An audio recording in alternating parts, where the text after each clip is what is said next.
ಫಸ್ಟಿಗೆ ಗಣೇಶನನ್ನು ನಮಸ್ಕಾರ ಮಾಡಿ, ಗಜಾನನನ್ನು ನಮಸ್ಕಾರ ಮಾಡಿ, ಇವತ್ತ ಕರ್ಕಿಯನ್ನು ತೆಗೆದುಕೊಳ್ಳಮ್ರಿ. ಗರ್ಕಿ ಗ್ರಹಣವನ್ನು ನಿವಾರಣೆ ಮಾಡುವಂಥ ಶಕ್ತಿ ವಿಘ್ನೇಶ್ವರ್ಗ. ಇವೆಲ್ಲ ನೋಡ್ರಿ, ಇವು ಸಾಕಷ್ಟು ಗಿಡಗಳನ್ನು ಅದಾವ್ರಿ ಇಲ್ಲಿ. ತಾನೇ ಇವೆಲ್ಲ ನೇಚರ್ ನಮಗೆ ಕೊಡ್ತೇವ್ರಿ, ಸಾಕಷ್ಟು ಅದಾವ. ಅವನ್ನು ನಾವೇನು ಮಾಡಬೇಕು, ಸರಿಯಾಗಿ ಬಳಕೆ ಮಾಡ್ಕೋಬೇಕು.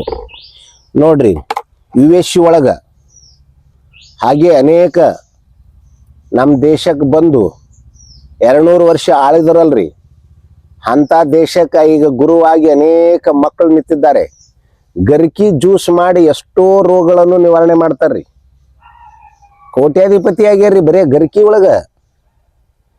ನೀವು ಮನಸ್ಸು ಮಾಡಿದ್ರೆ ಏನ್ರಿ, ಒಂದು ಸಾಕಷ್ಟು ಕೆಲವೇ ಒಂದು ನೇಚರ್ ಒಳಗೆ ಬೆಳೆಯುವಂಥ ಸೊಪ್ಪುಗಳನ್ನು ನೀವು ಪ್ರತಿ ದಿವಸ ಜ್ಯೂಸ್ ಮಾಡಿ, ವಾಕಿಂಗ್ ಹೋಗ್ತಾರಲ್ರಿ ಮುಂಜಾನೆ ಅನೇಕ VIP ಗಳು, ಸಾಕಷ್ಟು ಮಂದಿ VIP ಗಳು ವಾಕಿಂಗ್ ಹೋಗ್ತಾರ್ರಿ.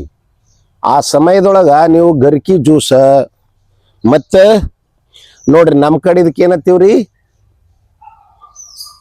ಬ್ಯಾಳಿ ಪಲ್ಯ ಅಂತೀವ್ರಿ. ಬ್ಯಾಳಿ ಇಲ್ಲೆಲ್ಲ ಬ್ಯಾಳಿ ಆದಂಗೆ ಆಗ್ಯಾವ ನೋಡ್ರಿ. ಕಿರ್ಸನ್ ಪಲ್ಯ ಅಂತೀವ್ರಿ, ಕಿರ್ಸನ್ ಪಲ್ಯ ಅಂತೀವ್ರಿ. ಮತ್ತು ವೈಜ್ಞಾನಿಕವಾಗಿ ಅನೇಕ ಹೆಸರುಗಳನ್ನು ಅದಾವ್ರಿ ಇದಕ್ಕೆ. ಈ ಪಲ್ಯವನ್ನು ನಾವು ಇವತ್ತು ವಿಶೇಷವಾಗಿ ಮಾಡ್ತೀವ್ರಿ. ಇದು ಪಲ್ಯ ಇವತ್ತೇ ವಿಶೇಷವಾಗಿ ಯಾಕೆ ಉಣ್ಬೇಕ್ರಿ ಅಂದ್ರೆ ಇದ್ರದ್ದೊಂದು ಮಹತ್ವ ಅದ್ರಿ. ಗ್ರಹಣ, ಅನೇಕ ಕೆಲವೊಂದು ನೆಗೆಟಿವ್ ಥಿಂಕಿಂಗ್ ಇರುವಂಥ ಈ ನೇಚರ್ದೊಳಗೆ ಪಾಸಿಟಿವ್ ಥಿಂಕಿಂಗ್ ಆಗಂತ ಏನ್ರಿ ಇದು ಪಲ್ಯ ರೀ. ಇದು ಈ ಪಲ್ಯ ಉಂಡ್ರ ನಿಮ್ಮ ಮನೆಯೊಳಗಿರುವಂಥ ದಾರಿದ್ರ್ಯನೂ ನಿವಾರಣೆ ಆಗ್ತದ್ರಿ. ಅಂಥ ಶಕ್ತಿ ಅದ್ರಿ ಇದಕ್ಕೆ, ಅಂಥ ಶಕ್ತಿ ಇದಕ್ಕಾದ್ರಿ. ಇದಕ್ಕಂತ ನಿಮ್ಗೆಲ್ಲ ಗೊತ್ತದ್ರಿ, ಇಡೀ ವಿಶ್ವಕ್ಕೆ ಗೊತ್ತದ್ರಿ ಇದು ಗರಿಕೆ ಅಂದ್ರೆ ಏನು ಅಂತೇಳಿ. ಮತ್ತು ಎಲ್ಲ ಕೋಟ್ಯಾನು ಕೋಟಿ ದೇವತೆಗಳಿಗೂ ಗೊತ್ತದ್ರಿ ಇದು.